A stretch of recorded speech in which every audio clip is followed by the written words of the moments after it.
तो ट्यूटर 360 में आपका स्वागत है। आज हम सबसे इम्पोर्टेंट टॉपिक जो है organic chemistry, inorganic chemistry and physical chemistry, in all total पूरी केमिस्ट्री का सबसे important topic that is electronegativity, वो हम समझने वाले हैं। एक्चुअली इलेक्ट्रोनेगेटिविटी किसी भी मॉलिक्यूल में क्या क्या इफेक्ट्स डाल सकता है, उससे क्या होने वाला है, इलेक्ट्रॉन को कैसे खींचना है, इलेक्ट्रॉन कौन देगा, एंगल का क्या कॉन्सेप्ट होगा, और एक लास्ट तक वीडियो में अगर बने रहोगे तो ये चीज आप जरूर जान रहे होंगे कि क्या ट्रिक है इस इलेक्ट्रोनेगेटिविटी को लर्न करने के लिए।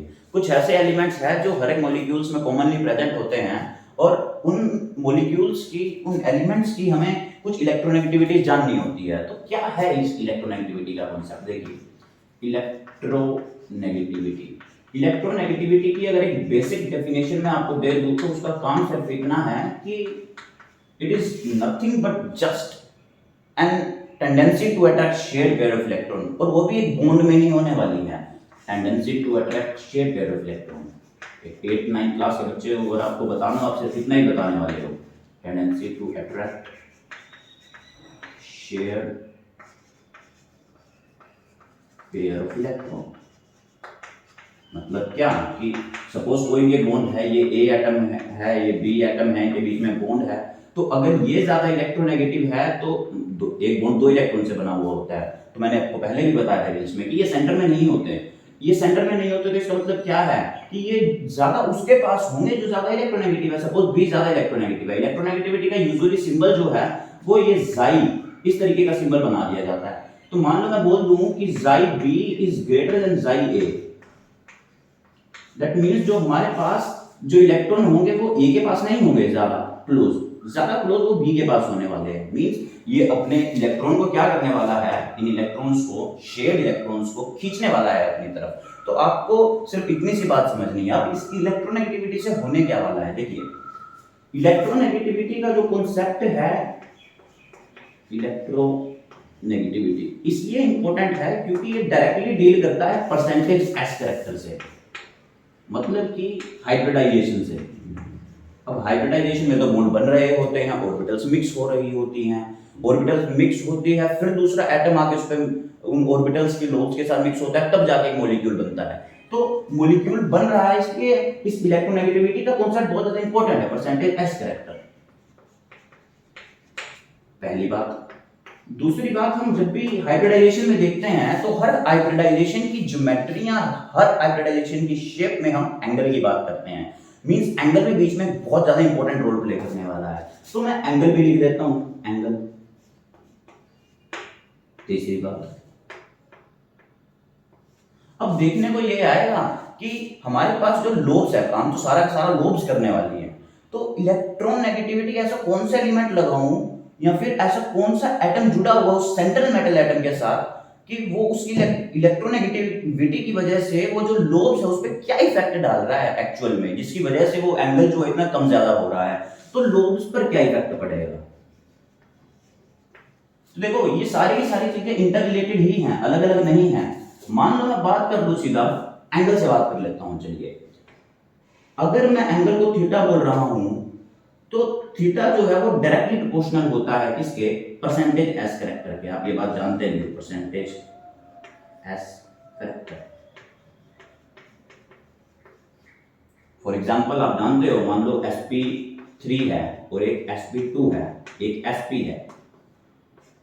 sp में परसेंटेज एस कैरेक्टर 50% है, 50% है तो इसके अंदर वैसे तो लीनियर शेप होती है, एंगल जो है वो 180 डिग्री होता है। sp2 के अंदर ट्रायंगल प्लेनर शेप होती है, इसके अंदर जो एंगल है 120 होता है, मतलब कम होता चला जाता है। क्यों? क्योंकि इसका परसेंटेज एस कैरेक्टर 50% है, इसका परसेंटेज कैरेक्टर आपके पास 25% है, इसके पास आपका परसेंटेज कैरेक्टर जो है वो 33.3% है। ठीक है, तो यहां से लेके यहां तक जाते हो 120 और यहां तक आते हो वो एंगल कितना हो जाता है? Just 109 degree and 28 minute, that is tetrahedron shape. ठीक है, तो इस टाइप से आप चीजें देखते हुए चले जाते हो। आपका जो एंगल है यहां पर 33.3 है और यहां 25 है।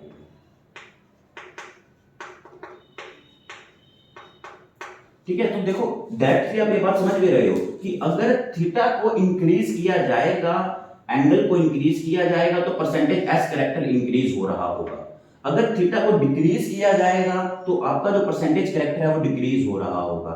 इलेक्ट्रोनेगेटिविटी से इसका कनेक्शन सिर्फ इतना है कि ये भी इसके डायरेक्टली प्रोपोर्शनल होती है। इलेक्ट्रोनेगेटिविटी को अगर इंक्रीज करोगे आप तो परसेंटेज एस कैरेक्टर इंक्रीज हो रहा होगा।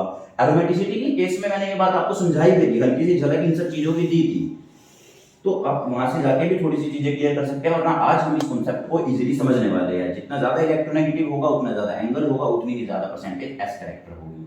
लोब्स की अगर मैं बात कर लूं, आपको ये अभी पॉइंट समझ में नहीं आएगा, बट इस बात को एक साथ देख लीजिए एक दफा। अगर आपका इलेक्ट्रोनेगेटिव, अच्छा बात क्या होती है, मान लो ये सेंट्रल मेटल एटम है और ये लिगेंड है, लिगेंड मतलब जो उसके साथ एटम जुड़ा हुआ है।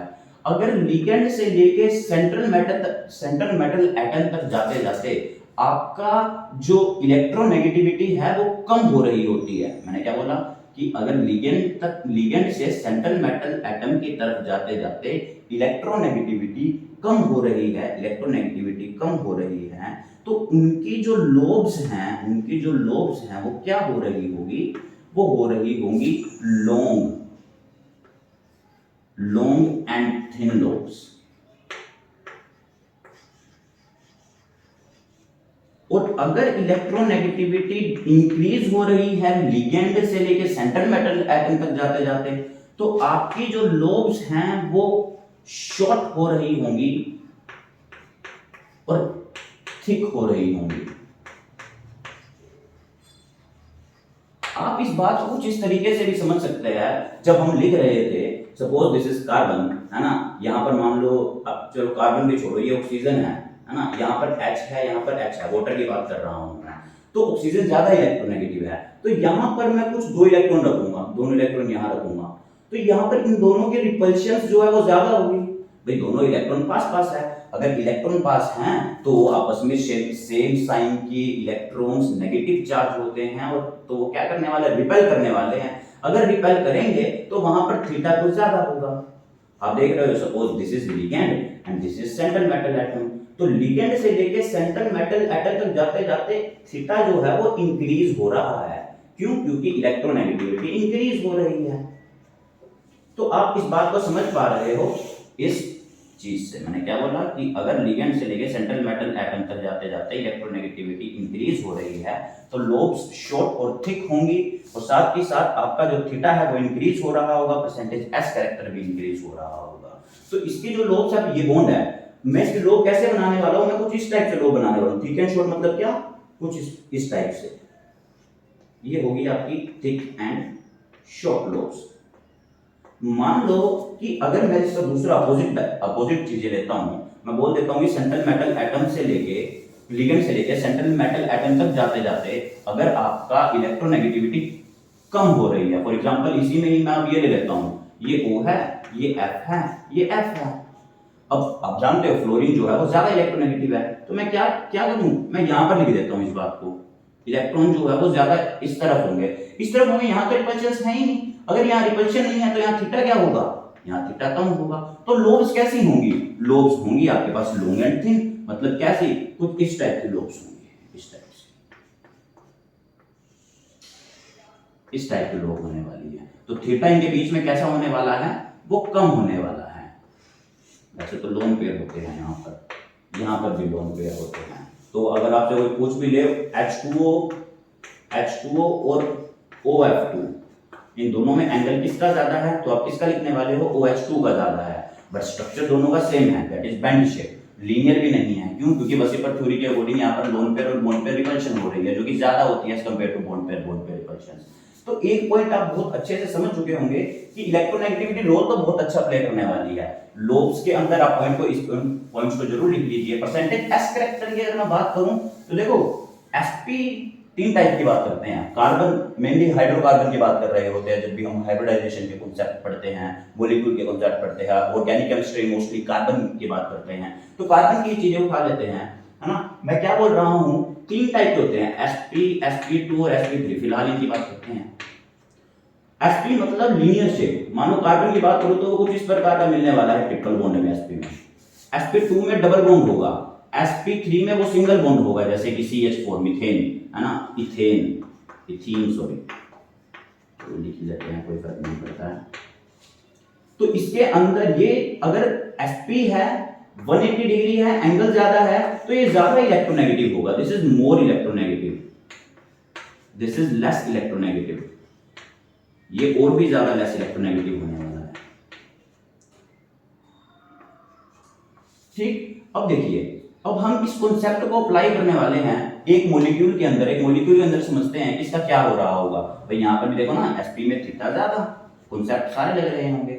यहाँ पर थीटा थोड़ा सा कम हो चुका है, यहाँ पर और ज्यादा कम हो चुका है, तो इसलिए थीटा के एंगल के कम होने से क्या हो रहा है, इलेक्ट्रोनेगेटिव डिक्रीज हो रही है। मैं आपको ये भी बता दूं, वैसे तो ऑक्सीजन, फिर नाइट्रोजन, ऑक्सीजन और फ्लोरीन, फ्लोरीन जो है सबसे ज्यादा इलेक्ट्रोनेगेटिव एटम है, और नाइट्रोजन भी थोड़ा ज्यादा इलेक्ट्रोनेगेटिव है। अगर इसके बाद कार्बन आता है, कार्बन मोस्टली, हम फिर वही बात कर रहा हूँ, ऑर्गेनिक केमिस्ट्री मोस्टली कार्बन उठाते हैं। अगर कार्बन की डीलिंग हो रही है, तो अगर उसके साथ में कहीं नाइट्रोजन मिल जाता है, तो आप ये देखिए ना कि नाइट्रोजन वैसे तो इस कार्बन से बहुत ज्यादा इलेक्ट्रोनेगेटिव है, बहुत ज्यादा इलेक्ट्रोनेगेटिव है, बहुत ज्यादा, बट ये ज्यादा इलेक्ट्रोनेगेटिव है। लेकिन अगर कार्बन कहीं sp के अंदर प्रेजेंट है ना, तो वो इस नाइट्रोजन से भी ज्यादा इलेक्ट्रोनेगेटिव होगा। मतलब क्या, कार्बन sp, ये जो है HC ट्रिपल बॉन्ड CH, कुछ इस टाइप का बना लेता हूं, अगर दूसरा हाइड्रोजन या कुछ भी हो सकता है, तो ये नाइट्रोजन से ज्यादा इलेक्ट्रोनेगेटिव है। sp हाइब्रिडाइजेशन इतना ज्यादा मेजर रोल प्ले कर रही होती है इलेक्ट्रोनेगेटिविटी के केस में। तो अब इस एक ही कॉन्सेप्ट में उठाते हैं। मान लो कि अगर मैं ये लिख दूं, मैं फिर से बोल रहा हूं आपको कि मैं थोड़ा जल्दी जल्दी लिखता रहता हूं और थोड़ा फास्ट पढ़ाता हूं, क्योंकि आपके पास फास्ट कर सकते हो, वीडियो को स्लो कर सकते हो, कम टाइम में पढ़िए। देखिए, अगर मान लो मैं ये उठा लूं, दैट इज मीथेन। वैसे तो हमारे पास ये जो मीथेन है, इस मीथेन के अंदर जो एंगल है वो 109 डिग्री एंड 28 मिनट्स है, और सारा का सारा सेम है, टेट्राहेड्रल है, sp3 हाइब्रिडाइजेशन है। बट अगर मैं क्या करूं, मैं सोचता हूं कि इस हाइड्रोजन की जगह मैं फ्लोरीन लगा दूं। चलो एक की जगह भी क्या, मैं दो की जगह लगा देता हूं कार्बन, यहां पर मैं क्या लगा देता हूं, फ्लोरीन लगा देता हूं, यहां पर मैं क्या लगा देता हूं, फ्लोरीन लगा देता हूं, इन दोनों को मैं सेम रहने देता हूं। तो ये फ्लोरीन क्या इफेक्ट डाल रहे होंगे। अब ये जो एंगल है 109 डिग्री 28 मिनट है, फ्लोरीन इस कार्बन से ज्यादा इलेक्ट्रोनेगेटिव है। अगर ज्यादा इलेक्ट्रोनेगेटिव है, इसका मतलब जो इलेक्ट्रॉन होंगे वो इसके पास होंगे। मैंने क्या बोला, इसकी जो लोब्स होंगी वो कैसी हो जाएंगी, वो हो जाएंगी थिन एंड लॉन्ग। और अब देखो ना, फ्लोरीन है, अगर ये अपनी तरफ इलेक्ट्रॉन खींचेगा, कोई चीज है यहां से इलेक्ट्रॉन खींच रही है और इतनी ज्यादा इलेक्ट्रोनेगेटिव, उसने इलेक्ट्रॉन खींचा खींचा खींचा, अब जो नीचे वाला इलेक्ट्रॉन है वो भी तो पार्शियली थोड़े थोड़े इंक्रीज हो रहे होंगे। मतलब कि हाइड्रोजन के इलेक्ट्रॉन भी, मान लो इस बॉन्ड के इलेक्ट्रॉन कहीं यहाँ है, बीच में है, वैसे कार्बन के ज्यादा पास होंगे, तो कार्बन के और ज्यादा पास होने वाले हैं। कार्बन के और ज्यादा पास मतलब इस वाले के भी ज्यादा पास आ गए, इस वाले के भी ज्यादा पास आ गए। मैंने क्या बोल रहा था कि अगर ऐसा हो रहा है, ligand to centre metal atom तक जाते जाते इलेक्ट्रोनेगेटिविटी अगर इंक्रीज हो रही है, तो आपकी जो लोब्स है वो कैसी होने वाली है, वो छोटी होने वाली है और मोटी होने वाली है ना, थिन थिक एंड शॉर्ट। तो इसका जो एंगल है, मतलब ये वाला जो एंगल है, अगर मैं इसको बोल दूं this is theta 2 and this is theta 1, तो हुआ क्या, थीटा 1 एक्चुअल में डिक्रीज हुआ और थीटा 2 जो है वो इंक्रीज हुआ। तो इजी चीजें हैं, आप बहुत अच्छे से समझिए कि इलेक्ट्रॉन अगर पास होंगे तो रिपल्शन ज्यादा होगी, इलेक्ट्रॉन अगर दूर होने वाली है तो रिपल्शन कम होने वाली है। अगर पास इलेक्ट्रॉन, रिपल्शन ज्यादा मींस एंगल ज्यादा, अगर इलेक्ट्रॉन दूर तो रिपल्शन कम और एंगल क्या होने वाला है, ऑब्वियस सी बात है, कम होने वाला है। एक बहुत नीट में, जेई में बड़ा अच्छी चीज पूछी जाती है क्वेश्चन की, कि ये क्वेश्चन दे दिया जाता है, साइक्लो प्रोपेन कैटायन है ना, और यहां पर मैं क्या बना लेता हूं, साइक्लोब्यूटेन कैटायन। मान लो ये बना दिया जाता है, तो अब ये पूछा जाता है इन दोनों में से स्टेबल कौन सा है, कौन सा स्टेबल होगा। इन दोनों में से स्टेबल होगा ये, this is more stable. Why this is more stable, देखिए यहां पर ये थीटा है, यहां पर ये थीटा है, इसमें जो थीटा है, अगर मैं ट्रायंगल की बात कर लूं तो एक ट्रायंगल के अंदर ये 60 60 120 एंड जैसे 60 ये 60 डिग्री होगा। यहां पर अगर बात कर लूं तो ये क्या होने वाला है, ये 90 डिग्री होने वाला है। तो 60 डिग्री से इसका मतलब क्या है, यहां पर एंगल कम है, अंदर वाला एंगल कम है। अगर अंदर वाला एंगल कम है, मतलब ये थीटा जो है ये थोड़ा सा कम है, मतलब अगर एंगल इसका कम है तो इसकी जो लोब्स हैं वो कैसी होने वाली है, वो थोड़ी सी, इसके सामने वाली जो लोब्स है वो कैसी होने वाली है, वो थिक होने वाली है, थिन होने वाली है और लॉन्ग होने वाली है। अगर थिन होगी, लॉन्ग होगी, तो इसका मतलब ये जो है वो कम इलेक्ट्रोनेगेटिव होगा, ये ज्यादा इलेक्ट्रोनेगेटिव होगा, मतलब अंदर वाली लोब्स ये तो मोटी होंगी। अब इसका तो एंगल ही बढ़ चुका है, अगर एंगल बढ़ चुका है इसका मतलब अंदर वाली थोड़ी सी लंबी है और बाहर वाली लोब जो है वो थोड़ी सी इंक्रीज मोटी है, ठीक है, यहाँ पर शॉर्ट है। तो इसका जो एंगल है ये यहाँ पर कम होगा और ये वाला जो एंगल होगा हमारे पास ये ज्यादा हो रहा होगा। अगर ये, अब किसी भी चीज का आप जानते हो जिसका एंगल कम है, या फिर मैंने बोल दिया कि यहाँ पर इसका मतलब अगर ये थिक है तो इलेक्ट्रोनेगेटिव ज्यादा होगा, अगर इलेक्ट्रोनेगेटिव ज्यादा होगा तो अपने पास नेगेटिव इलेक्ट्रॉन को रखना पसंद करेगा, नेगेटिव चार्ज को रखना पसंद करेगा, क्योंकि इलेक्ट्रॉन, एटम का काम होता है इलेक्ट्रॉन को लेना, है ना, इलेक्ट्रोनेगेटिविटी का काम होता है इलेक्ट्रॉन को खींचना। तो अगर ये इलेक्ट्रॉन को खींच रहा होगा तो डेफिनेटली उस पर नेगेटिव चार्ज अपने ऊपर लाना चाहेगा, बट हम बात कर रहे हैं पॉजिटिव चार्ज की, तो कौन ज्यादा स्टेबल हुआ, ये ज्यादा स्टेबल हुआ। तो ये बात मेरे ख्याल से आपको बहुत अच्छे से क्लियर हो चुकी होगी कि हमारे पास इलेक्ट्रोनेगेटिविटी का क्या कॉन्सेप्ट है। बहुत छोटा कॉन्सेप्ट है, बहुत ज्यादा इंपॉर्टेंट कॉन्सेप्ट है। आपको सिर्फ इस बात को समझना है, अगर इलेक्ट्रॉन पास होंगे, मैं फिर से बार बार रिपीट कर रहा हूं, इलेक्ट्रॉन पास होंगे तो रिपल्शन ज्यादा होंगी, और अगर रिपल्शन ज्यादा तो आपका जो एंगल होने वाला है वो ज्यादा होने वाला है। लोब्स जो होंगी वो थिक होंगी, छोटी होंगी, है ना, और साथ ही साथ अगर इसका अपोजिट आप ऑब्वियसली जोड़ सकते हो। अब मैंने बात की थी ट्रिक की, अब बार बार ज्यादा कंफ्यूजन तो ये आती है कि कौन ज्यादा इलेक्ट्रोनेगेटिव कौन ज्यादा नहीं है। अब ऑब्वियस सी बात है, वैसे तो हम जानते हैं, मान लो मैं इधर बना दूं हाइड्रोजन, है ना, हीलियम, लिथियम, बेरिलियम, तो मैं यहीं से शुरू हो जाता हूँ सेकंड पीरियड से, मोस्टली जो है वो सेकंड पीरियड वाले यूज होते हैं, लिथियम, बेरिलियम, इधर बोरोन, कार्बन, नाइट्रोजन, ऑक्सीजन, फ्लोरीनियम, है ना, इधर हीलियम और इधर हाइड्रोजन। तो इनकी तो बात ही नहीं करते हैं, चलो हाइड्रोजन लिख देते हैं, कोई बात नहीं। तो देखिए क्या होने वाली है trick is very very simple, mostly ये यूज होने वाले हैं, नियम की भी हम बात नहीं करते हैं, नोबल गैस है। तो क्या होने वाला, आप 0.5 से शुरू हो जाइए, 0.5 प्लस कर दीजिए 1, फिर प्लस कर दीजिए 1.5, फिर 0.5 प्लस कर दीजिए 2, फिर 2.5, फिर 3.5 और फिर 4, दैट्स इट। तो आपकी जो मेजर इलेक्ट्रोनेगेटिव है वो सिर्फ और सिर्फ 0.5 से इंक्रीज हो रही होती है, ये पॉइंट है यहाँ पर डेसिमल। तो आप देख के बता सकते हो बस कि कौन सा एटम या कौन सा एलिमेंट ज्यादा इलेक्ट्रोनेगेटिव है, जस्ट इतना सा देखिए और आपको पता चल रहा होगा। तो आप किसी भी एटम की, किसी भी एलिमेंट की और किसी भी मॉलिक्यूल के बारे में बहुत अच्छे से स्टडी कर सकते हो अगर आपको इलेक्ट्रोनेगेटिविटी का, हाइब्रिडाइजेशन का कांसेप्ट बहुत अच्छे से क्लियर है। तो वीडियो में बने रहने के लिए बहुत बहुत धन्यवाद, और अगर आप इंपॉर्टेंट वीडियोस पे वीडियो चाहते हैं तो कमेंट में जरूर लिखें। Thank you so much.